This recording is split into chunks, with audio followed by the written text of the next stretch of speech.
Welcome, everybody. We'll go ahead and get started while folks continue to filter in.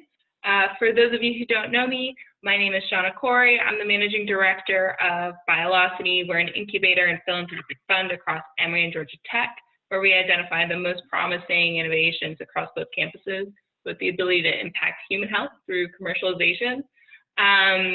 Many of you on the call are part of our current funding cohort, so thank you guys for joining us here tonight. With that, we'll go ahead and get started with our final Bench2Market talk of this year. It's always one of our most lively and well-attended sessions where we invite folks who are active in the life science venture capital community to do a VC 101 of sorts, and then also answer some of the questions that you guys might have about how VC works, things to think about, best practices.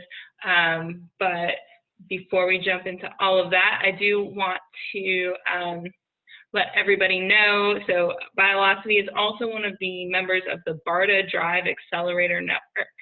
So if you or your colleagues have innovations that fit BARDA's areas of interest within their COVID-19 response, definitely encourage you guys to check out both the Easy BAA funding mechanism, the BAA funding mechanism, and also to make sure that your technology is listed on the medicalcountermeasures.gov portal. This is an intergovernmental database that not only does BARDA, but FDA, NIH, others are currently looking at to see what the technology inventory looks like for all aspects of the COVID-19 response.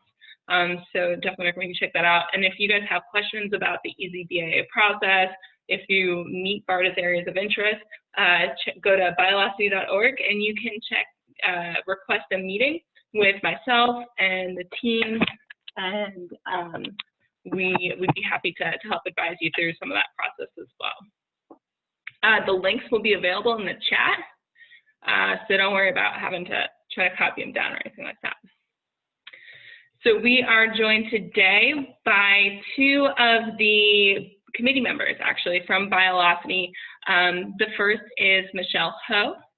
Michelle joined 5AM Ventures in 2018. 5AM is an early stage life science focused fund. She joined as an analyst and was promoted to an associate in 2020. Dr. Ho was previously at Sannon Innovation Studio, where she was an entrepreneurship fellow, leading R&D and business development for 2 early stage life science startups in Houston. Before that, she was a T32 postdoc fellow at UT MD Anderson, as well as the Department of Bioengineering at Rice University. She also earned her PhD in bioengineering from Rice, and in both those instances, she really focused on targeted gene therapy with viral vectors. And then before that, she got her BS in bioengineering from the University of California, Berkeley. She's currently based out of San Francisco, so she is joining us from the West Coast. So Michelle, welcome, welcome. We are also joined by Derek Mazur. Derek is a senior associate at Sante Ventures, where he's been since 2014. Derek was, before joining Sante, with Houlihan Lokey in their healthcare mergers and acquisitions practice in Chicago. Before Houlihan, Derek was in investment banking division at SunTrust, based in Atlanta, where he was focused on a variety of syndicated and leveraged finance, capital markets, and advisory engagements. He currently serves as a board observer at Iteron Therapeutics, a clinical stage oncology company, and Remedy, an on-demand urgent care service that brings doctor to you. He holds a Master of Science in Biotech from Johns Hopkins University, as well as a Bachelor of Business Administration in Finance from Emory University. So he is also an Emory alum. So welcome, Michelle. Welcome, Derek. So I have a few questions to start us off. For the participants who are here, I encourage you to use the Q&A function within Zoom. If you plop your questions into chat, there's a possibility that I might miss them, so definitely use the Q&A function, and we'll pepper them in throughout the discussion. So I always like to start with grounding the group, because every year this ends up being a little bit of a forum for folks who may not have had any exposure to venture capital before, better understand exactly what it is and how how investors in early stage startups even think about investment. So maybe I'll start with you, Michelle. What exactly is venture capital, right? People talk about VCs, they talk about venture capital, but what is it? Yeah, no, thanks, Shauna, and appreciate you inviting me to participate in this panel. I'd say generally to support entrepreneurs, in the early stages when they're starting the company. And VCs, I think, typically play in the early stages, so anywhere from company creation or after the company's been formed, kind of getting seed or Series A capital to get things off the ground. I'd say life science specifically, probably more focused on building out the science and getting more supporting data in the platform. But aside from that, also helping, I'd say, support the entrepreneurs in building up the management team to actually drive and progress through Series A to additional financing rounds to eventually get into the clinic. And so typically venture capital, depending on when they have their first investment, probably follow on with the company, ideally, in most scenarios. Obviously there will be new investors that get involved, who typically get involved later stages. So usually from the VC transition to potentially crossover investors with line of sight to potential public market offering or an M&A event. And so, aside from the capital that I think is expected from VCs, also sort of the network, typically depending on the check sizes and how involved they are, you can expect also corporate governance in terms of board, director roles, observer roles, etc. So those are typically quarterly meetings presiding over the companies. So generally that's, I'd say, how to think, I guess, of the role. I'm probably missing a ton of things. So Derek, feel free to chime in. It was a broad question. I guess, Derek, slightly different question. There's lots of colors of money that one can use to help seed their startup and get it off the ground. And how does venture capital fit into that? And how does it compare to some of the other sources of capital for startups? Sure. So, how it sort of fits into the ecosystem of possible financing options is, one, you can try to fund a business yourself. You can go to the bank trying to get a loan. You can bootstrap, which basically means if you have revenues in your company, you can use that to continue to grow your business, plow back any earnings that you've retained there. So venture capital is sort of, it comes out of a need of businesses that don't have revenues or don't have enough to invest back into their company and they can't get a loan. I mean, I think you'd be pretty hard pressed to go to a bank and say, I want to develop a drug. Similarly, even if you're starting, Uber, for example, there's absolutely no way a bank would do that either. I mean, I don't even think they're making money yet, but venture capitalists take risks on these bets on these risky ideas that hold promise. And, if it didn't exist today, I think a lot of appetite and sort of innovation and risk appetite from entrepreneurs, they'd be sort of stuck not knowing what to do, not being able to grow their business or being reliant on grants that aren't always necessarily able to fulfill that pipeline. So I think if it went away overnight, it would reemerge again because there's just this need for it.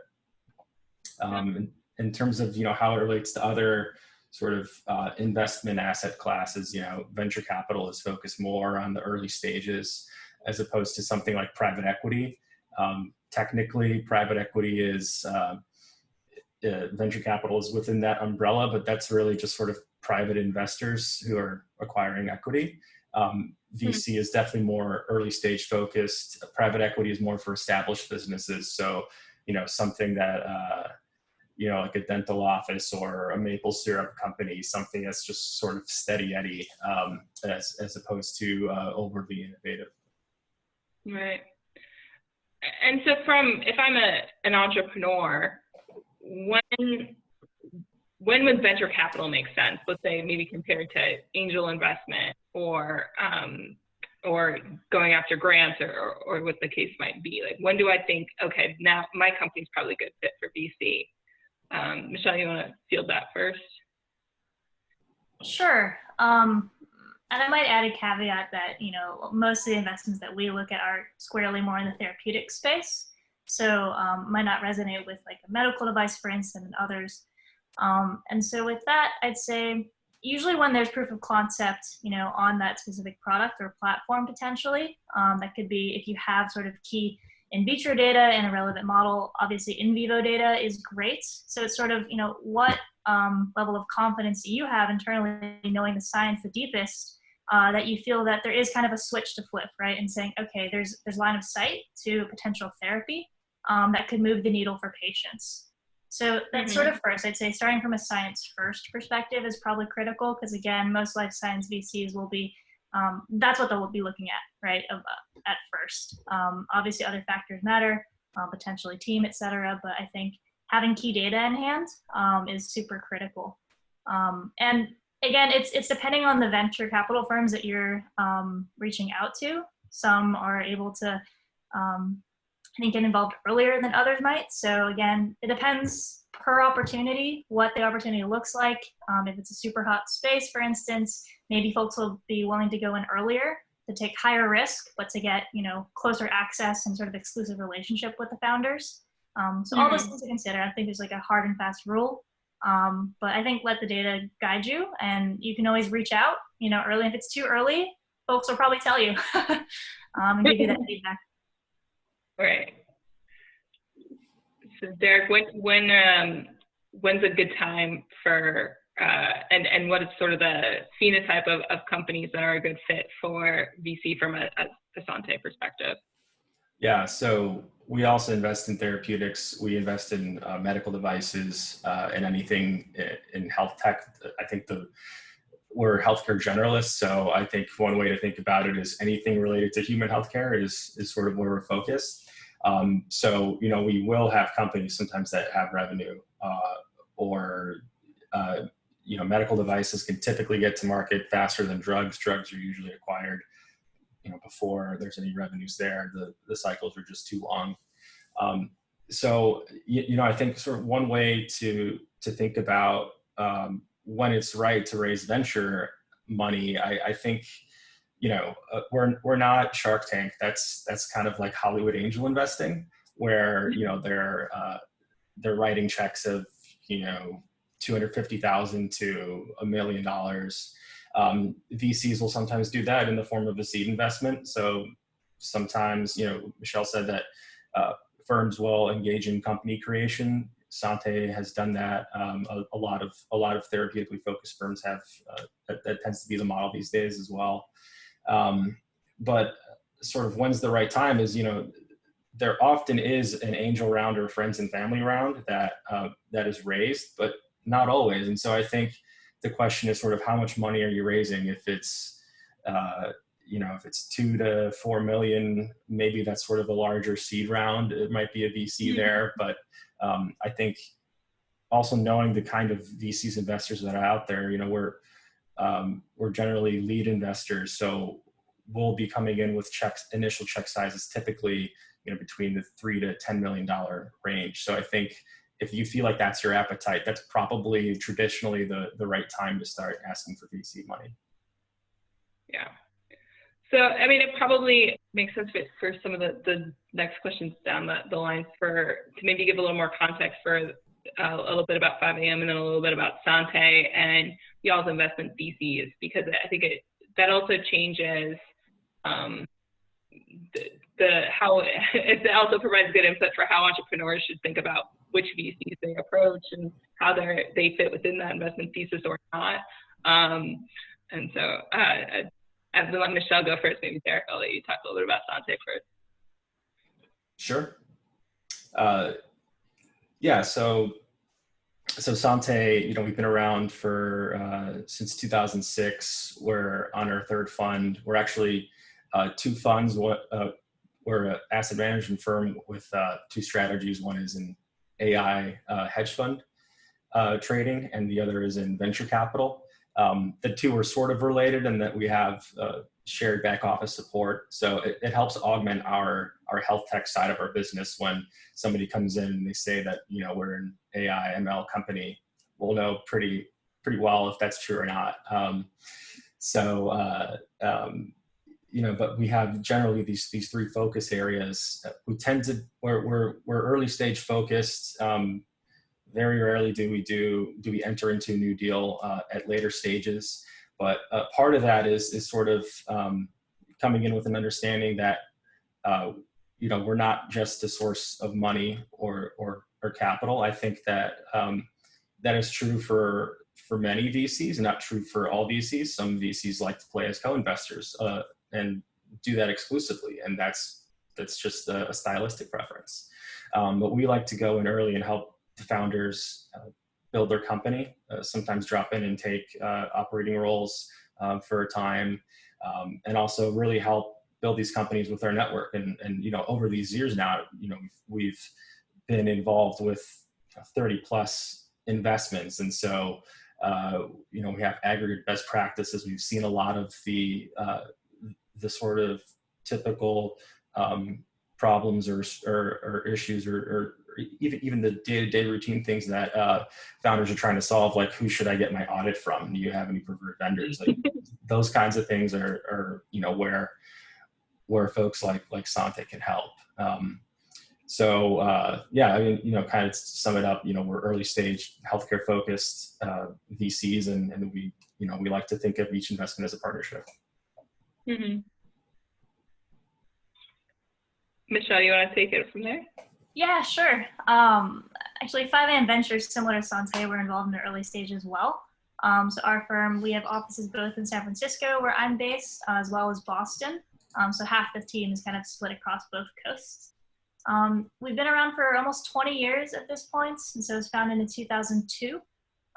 We've raised 7 funds to date and have about 1.5 billion under management currently. So we're investing out of our 6th fund. That was a $350 million vehicle. We're about maybe halfway invested in that, or at least for reserves in terms of allocating for the companies. As I mentioned, we do focus mostly in therapeutics. So it's kind of our bread and butter. That's maybe 70–80% of all that we do. The other piece that we do invest in are life science tools. So it's a little bit different than some of our other life science VC brethren. And so typically our thesis there is maybe a little bit later. So usually maybe Series A or B, when there's already a prototype design there, and things that we see line of sight to impacting either drug discovery or helping in R&D pipelines for pharma and academia. So a little bit different, but oops, my phone's ringing. Sorry. And in terms of therapeutics, early stage again, so we are actually agnostic to both the modality and the indication. So we like to make bets across sort of different therapeutic areas, modalities, so small molecules, biologics. Definitely a lot of core competency in cell and gene therapies, and actually have launched several companies sort of that we incubated from scratch through our 459 initiative, which is just a minute before 5 a.m., so a little bit earlier.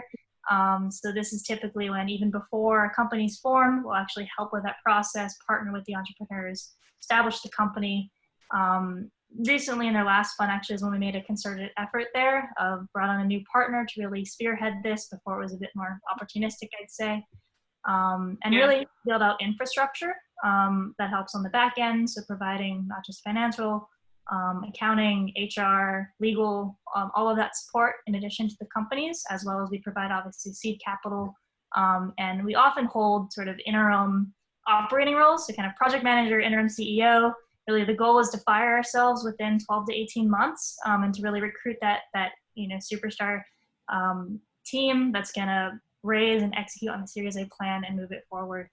Now, I guess another thing I'd say, generally we, in terms of technologies, it's really more of a platform focus. Of course, we have examples of investing in sort of more product-focused companies that maybe have a lead asset that's going to the clinic. And for the platforms, it's really aiming for, I think, best in class often. So that's generally how we see it. I guess similar with Derek, we do like to take lead positions for the investments. But we do have a preference, actually a strong bias, to syndicate all of our deals. So we lead or co-lead, and often like to co-invest with other VCs. Mm-hmm. So why don't we talk a little bit about what syndication means and what it means to be a lead investor.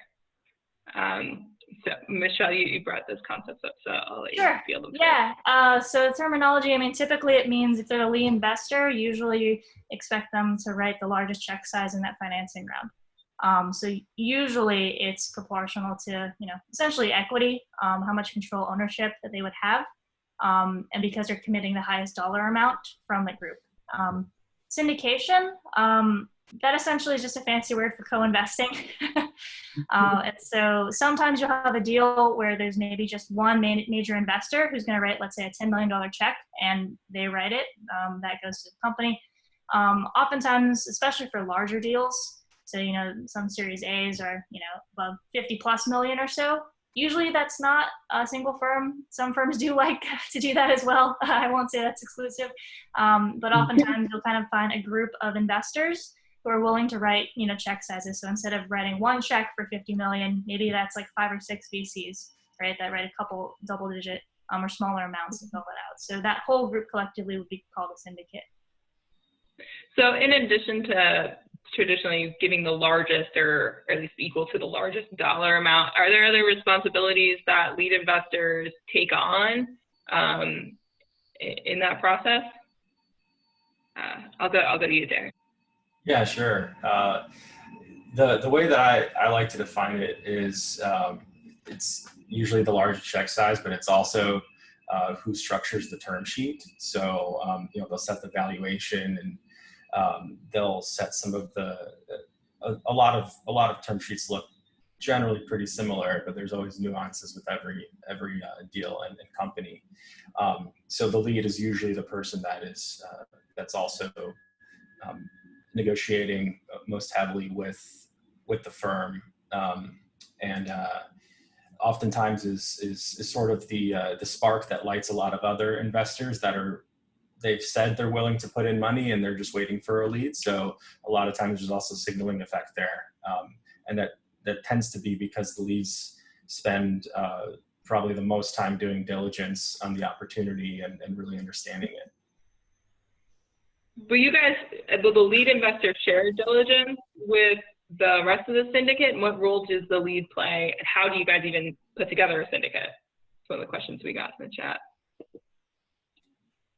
Yeah, I'm happy to. Sorry. Okay, yeah. I'm used to doing these in person, so I'm like making eye contact, and I forget you guys can't pick up on the cue.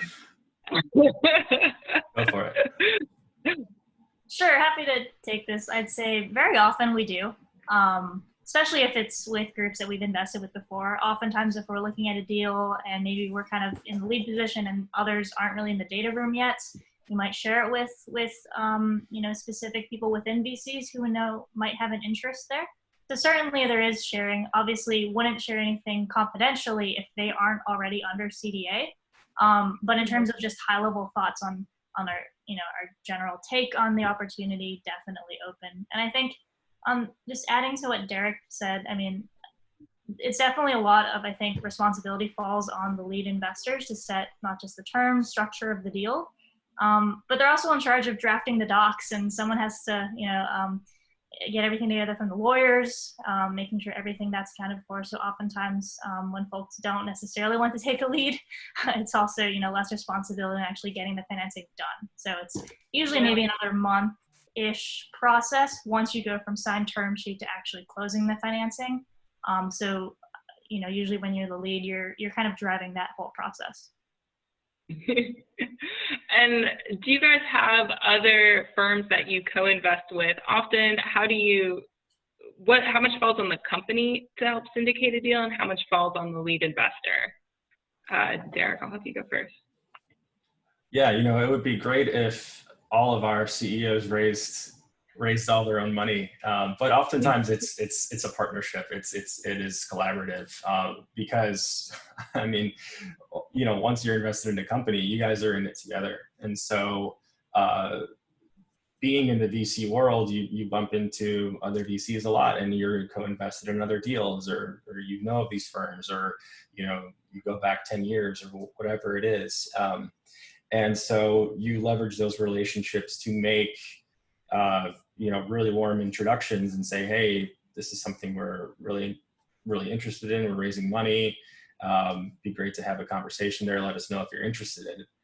And I think it gets kind of tough to have sort of go-to co-investors, because every VC is going to have their own nuances and quirks, and just because let's say 5 or 10 pass, it could have absolutely nothing to do with you or the opportunity. It could just be style preference.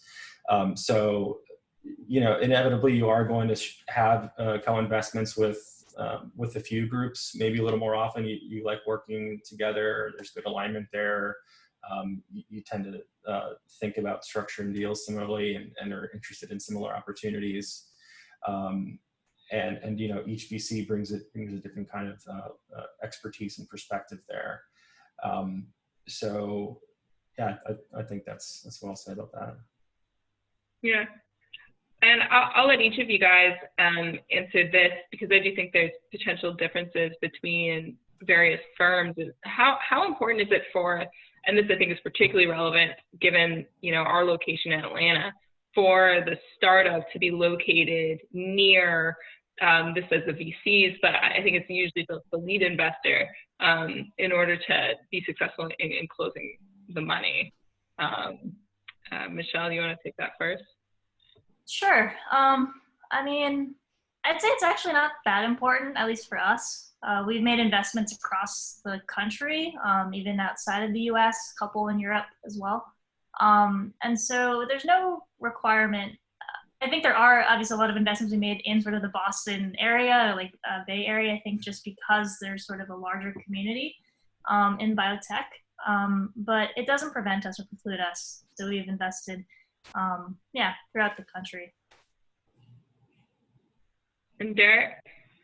Yeah, I think that's pretty similar to what I would say. A lot of, I think the traditional notion is that venture capital has been phrased as being a local business. I actually don't find that to be all that true. So we're based in the middle of the country. We're in Austin, Texas, and we have investments in Boston and California as well. And the reason being is that that's where the network effects are. And so a lot of local money happens to be there. So I think it's not so much the cause, but it's sort of a symptom of sort of the locality of it is how I would look at it.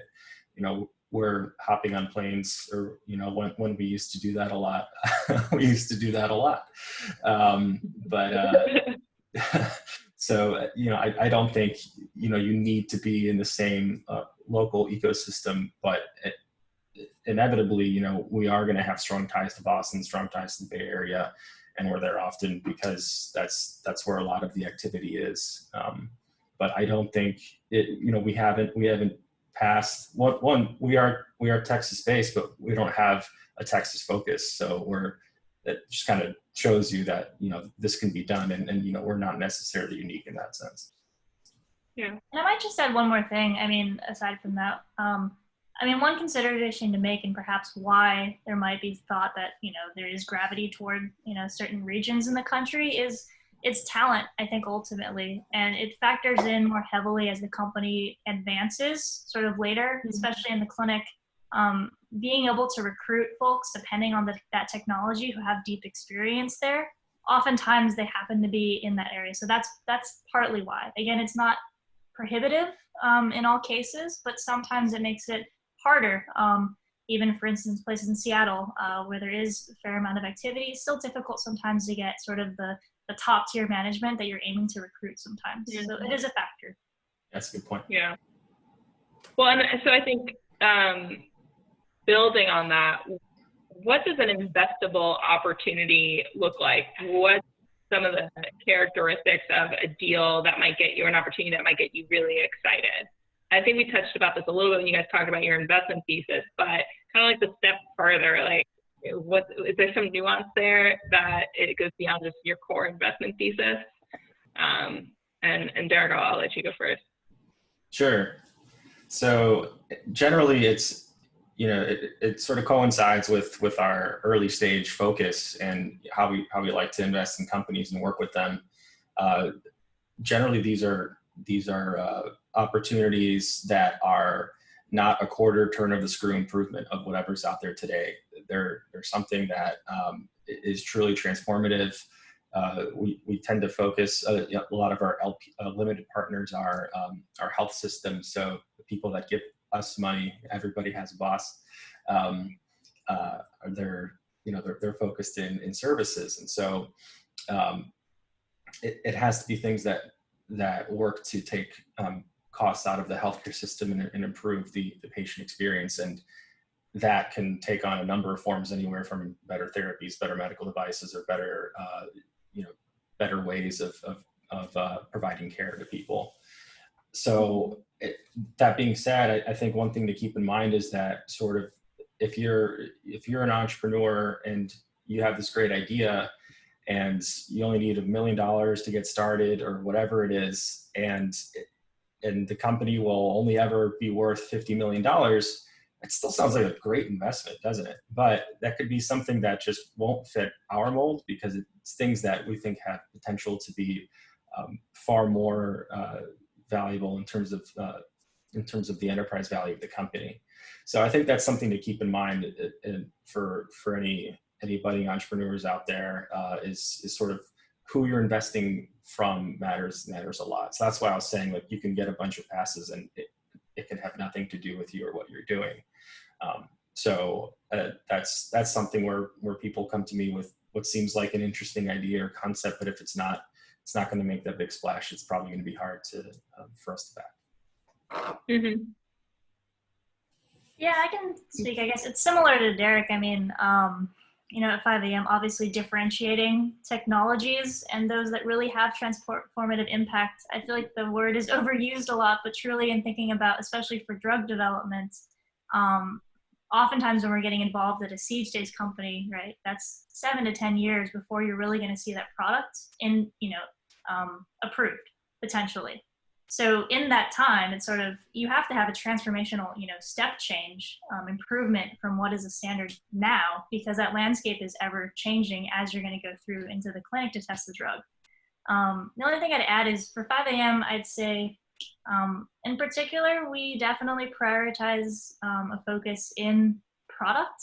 And by that, I mean, it's really important to us that at the end of the day, when we make the investment, we have pretty high confidence that it will lead to an approved drug.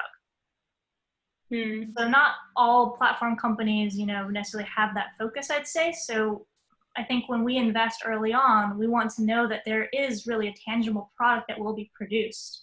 And there's line of sight to developing that. And that it would be differentiated once it hits the market, potentially in kind of how that fits in with the competitive landscape.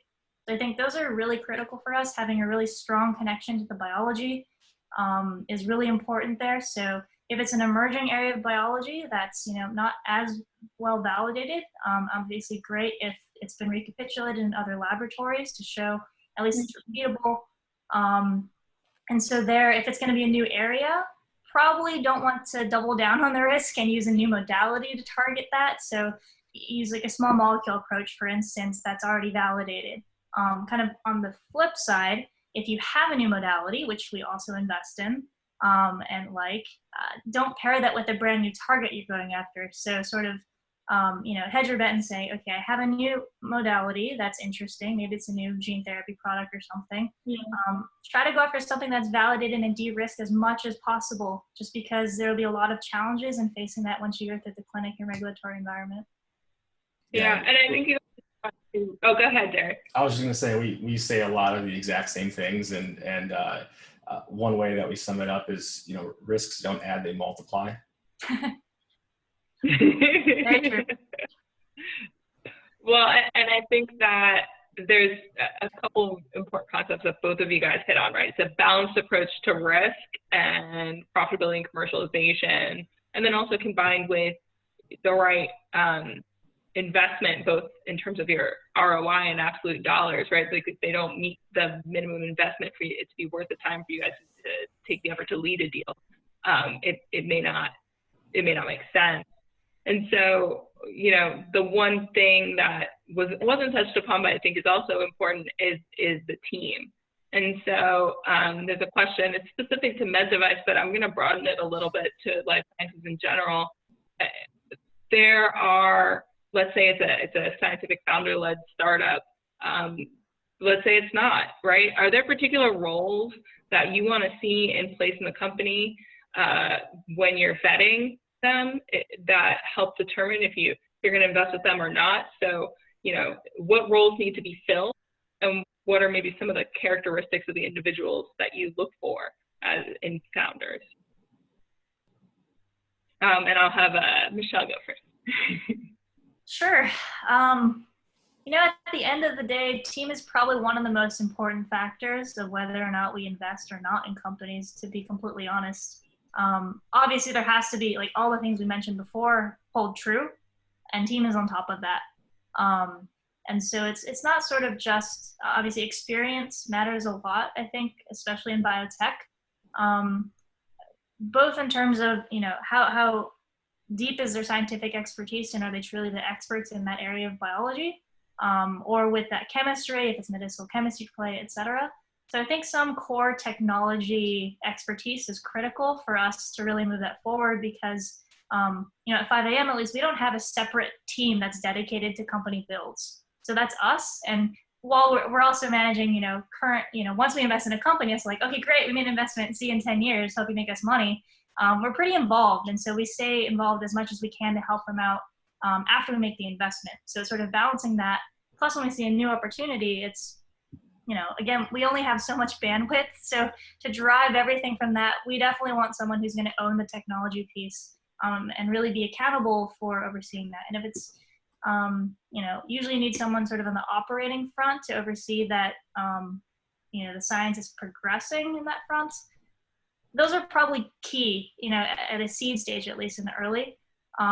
If it's a bit later, I think having a core sort of management team, so a CEO, is important.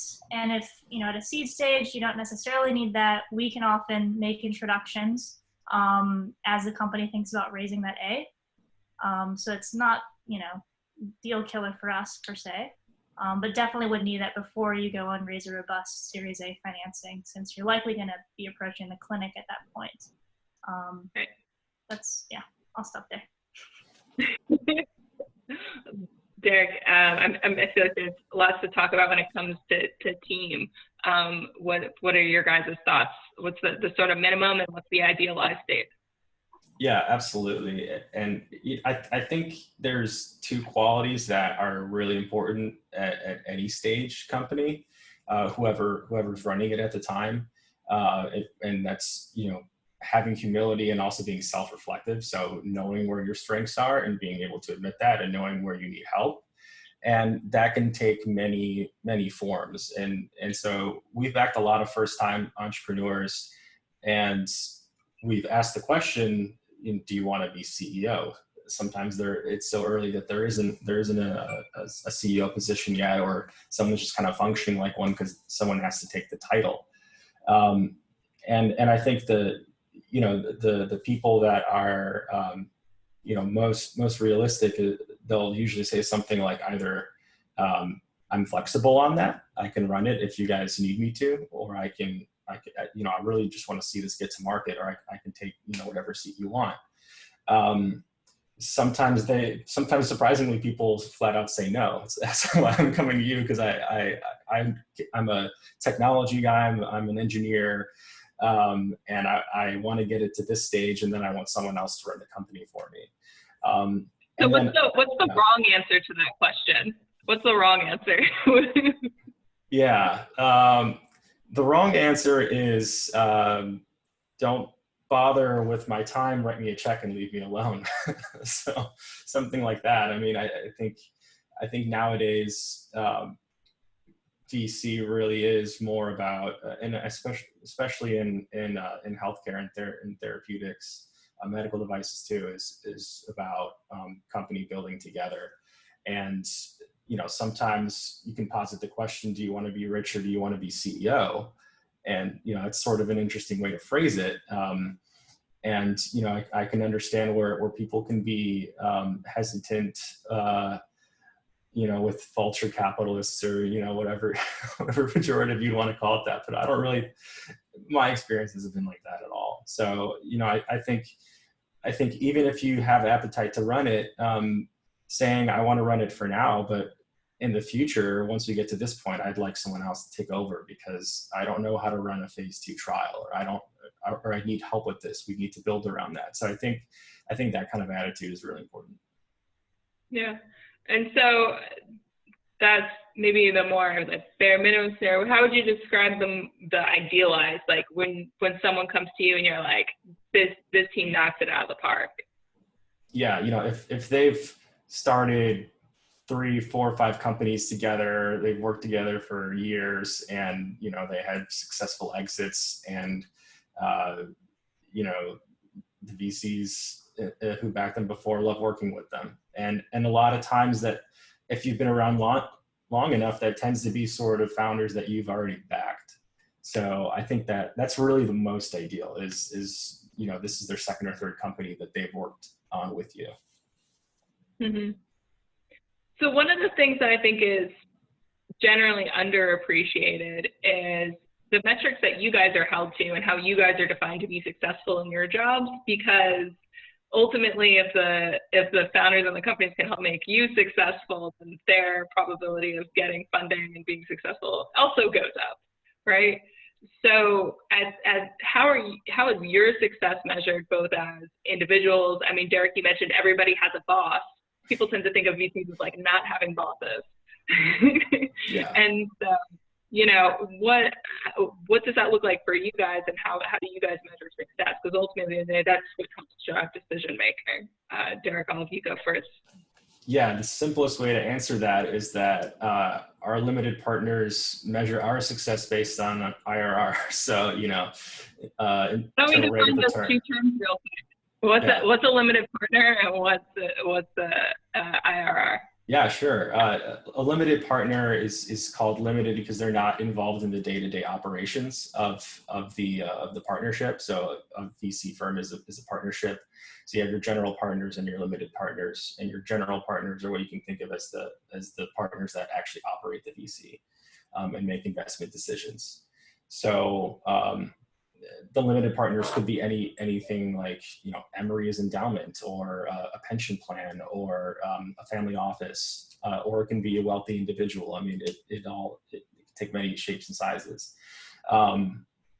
And so, the internal rate of return is a measurement of how basically the speed at which you've returned money to your limited partners, and at what magnitude. So it's a function of that. And the way that it typically works is that the VC, the general partners of the venture capital firm, most of the money is not theirs. Most of it's actually the limited partners. They have some skin in the game in terms of, typically it's something like between 1% and 5% of the fund is how much the GPs will actually invest alongside the limited partners. And, there are thresholds there. If you don't return money back, not even, 1 times the money, it's likely you're not going to be in business very long. And these things are very long tailed. But once you've established a track record and you've been around and you've raised, your third, fourth, fifth fund, I mean, it's really hard to be able to accomplish those things. And so the reason that you're able to do it is because the returns have been good. So the IRR is high, which usually means your multiple of invested capital is high, your multiple return to the fund. So, there are numbers associated with all those things, but generally you're expected to beat the market performance over a given time, because your private investment vehicle, venture capital, is very risky. And in order to have your money sort of tied up for 10, 12 years, there has to be a return that makes sense for that to happen. So that's sort of all the boring financial stuff. I mean, what also measures success is, have you helped patients? Have you built great companies? Do people like working with you? What's your reputation like? How strong is your network? So those things all matter, and they tend to go hand in hand. Yeah. So we have another question that it goes back to maybe a little bit of the team conversation. There's some mention of experience. What advice would you give to someone who's trying to start a company with a technology developed in grad school while they're still a grad student, or they're about to graduate, or maybe they're a postdoc and they have no previous experience with startups? Michelle, I'll let you fill that one. Sure, yeah. I mean, I think there's always roles for like young scientists who are very passionate and entrepreneurial to join startups, and we definitely love that. So we've invested in seeding companies, for instance, based on grad student or postdoc's work. They ended up founding the company essentially, and essentially running that. We had more frequent board meetings, I'd say, just to get them up to speed, just because there was a lot of education. But I think we thought the team was honestly sort of the leaders there, on the science side. And, they generated validating data in about 12 or 18 months or so. In that time, we also helped them recruit a CEO just ahead of their Series A raise. So I think there are definitely roles, especially if, there is specific domain expertise there. And you're the best person to really advance the preclinical data for that. It's a different question of, would you be long-term sort of CEO? I think Derek touched on this before. So I think recognizing and one, having a humility and trust, it's a partnership again. If all goes well, you're working with, the venture firm for, 10 or so years. So it's a long relationship, right? And so I think having trust that whatever leadership they do bring in, obviously there's going to be buy-in from the entire team later on, that it would be the best for the company. But we definitely like to have, I think, close, I'd say, involvements for those who are really driving the science from the start. Yeah. So we have another question in the chat. For a medtech startup that would require some clinical validation, I'm going to assume that's before regulatory approval, what's the right stage to seek venture capital funding? And maybe we'll expand that beyond just Dante. And it kind of gets to a broader question of how do you vet your investors, right? And who's right to invest in what stage. And since they're asking about medtech specifically, Derek, maybe I'll have you try to tackle that one. Yeah, I mean, for medtech, it could take on a lot of different shapes and sizes. And, you have 510Ks, which are tend to be your lower regulatory burdens. You could require no clinical work, but, the question said that there's some clinical work that needs to be done. You might only need a 40 or 100 patient study, and it might not be that much money. It could be a full-blown PMA, which is never cheap. So the right time to approach a VC firm, I think one is sort of doing the counter research on the investor and go to their webpage. I mean, they're on LinkedIn. Sometimes I'll get, well-intentioned people that probably didn't even spend more than 2 seconds on my profile to read that we're only doing healthcare investments, and they're sending me some software investment or whatever it is. It doesn't take a lot to sort of look up our name, and then on every VC's site, there's going to be their portfolio companies that they've invested in. So if you're a fit, I mean, one, read what they're looking for. It's spelled out there for a reason. We know what we're looking for. We don't need to go back and read the website ourselves. So it's shared for a reason. And also, if it's something that matches most closely to what looks like your company might be, then go and see when they entered into the round. So if they entered into the Series A and you're trying to raise a Series A, then likely there's a higher chance than somebody who is investing in tech will look at, your medical device. So I think those are just sort of general good behaviors and good practices, realizing that VCs aren't all made alike and they aren't just all a source of money. There's a lot of parameters that need to fit. Well, and I think another thing that's often overlooked is where various funds are in their current fund. And so, Michelle, do you want to talk maybe a little bit about why that's important? Sure. I mean, I guess at a high level, usually there's kind of a fund life. Generally, it's ballpark 10 years, I'll say, from when you actually raise that fund to when you end up kind of closing it, right? And so you're sort of expected, back to Derek's explanation of IRR, to make those returns on investment within that time frame. Sorry, I forgot the initial question. Well, so how does that play into the various investment opportunities that you might be interested in at a given point in time? So let's say I have a drug, it's 8 years from market, you're in year 4 of your fund. Like, is that an even worthwhile engagement? Is that something you might look at? If not, why? Yeah, no, thanks for the reminder. I think generally the most important factor is going to be what stage your company is and at what stage does the VC typically invest in. So for us, again, our sweet spot seed Series A, we've made a couple exceptions, but those are very specific, instances where our first investment was in a Series B or beyond, but usually like to be in the first institutional round. In terms of actual fund life,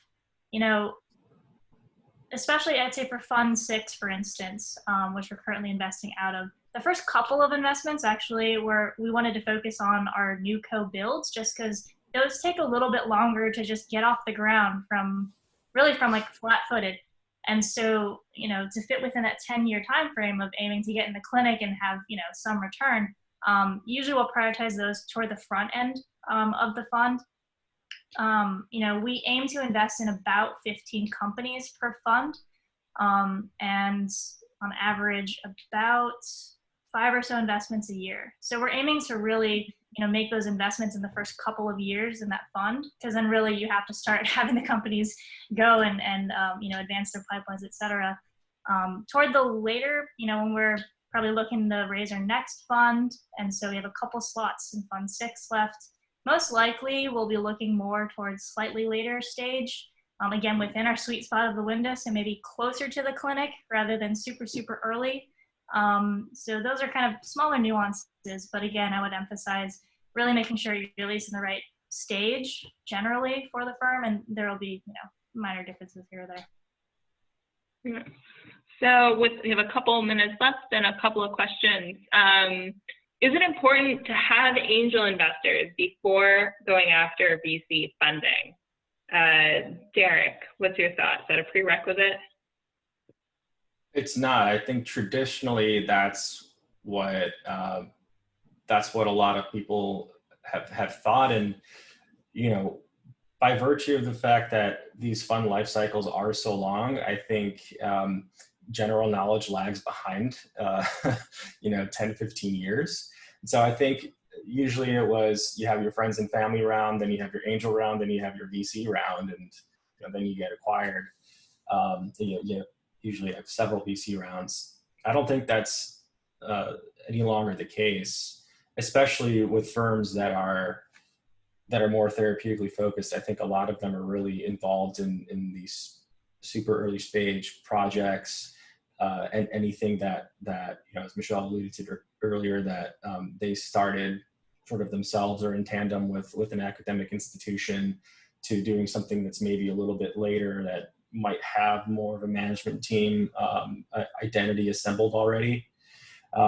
So it's not necessary, but then again, every venture investor is built differently. And so, there are some VCs that will say on the health tech side, we're not going to look at companies that have less than $1 million or $2 million in annual recurring revenue. It's a very specific threshold. And so for that VC fund, it probably is important that you have raised angel money, not out of virtue to raise angel money itself as like some stamp of validation, but you likely have needed to have raised that money. So sometimes it could look a lot like that needs to be a precursor for venture, but oftentimes it's just sort of depending on the space and all these other dynamics, it just could have been too early for the pool of investors that were talked to, and they needed to have some more proof points, in which case an angel round makes sense. But it's in short, it's not required for everybody. Yeah, I mean, we tend to think of it as like pipelining funds. So how much do you need to get to that milestone that makes you more attractive to the next funder, right? Mm-hmm. So whether you think of it as a pipeline or lily pads, or I've heard all of the different analogies, and both of you guys have sizable funds and certain investment minimums, and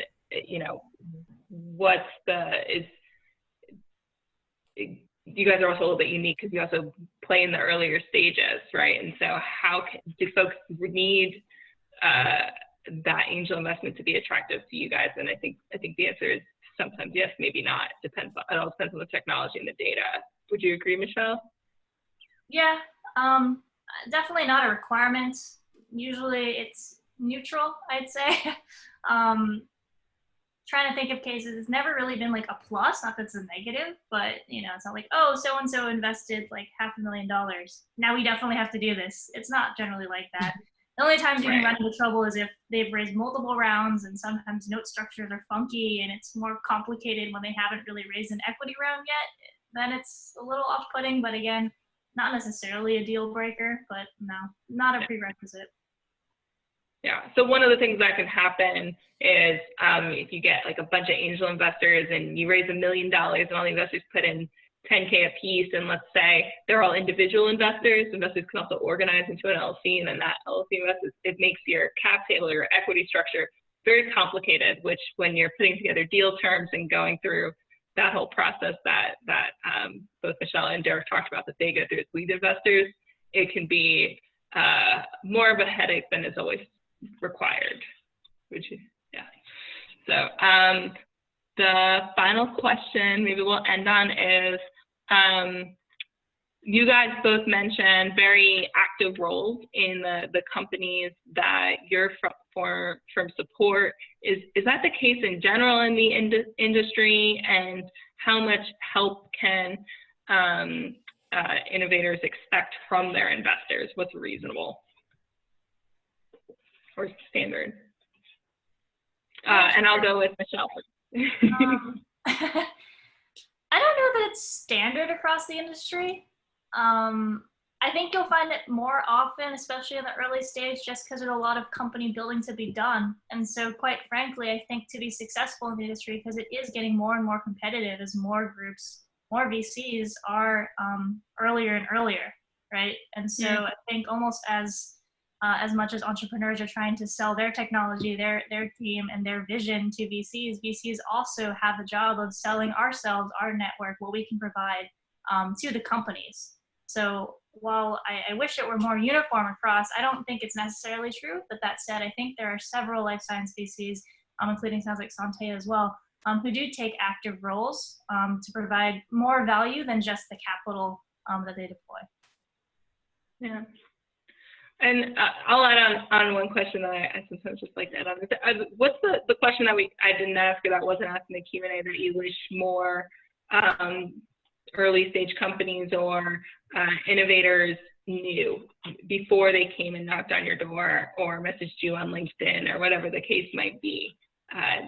Derek, do you want to field that one first?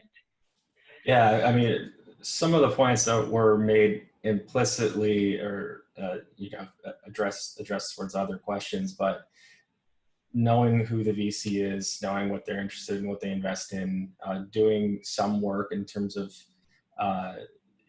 who they are and what they say they like to invest in and how they like to invest with entrepreneurs. Like I said, it doesn't take a lot to go on the website and see what that says.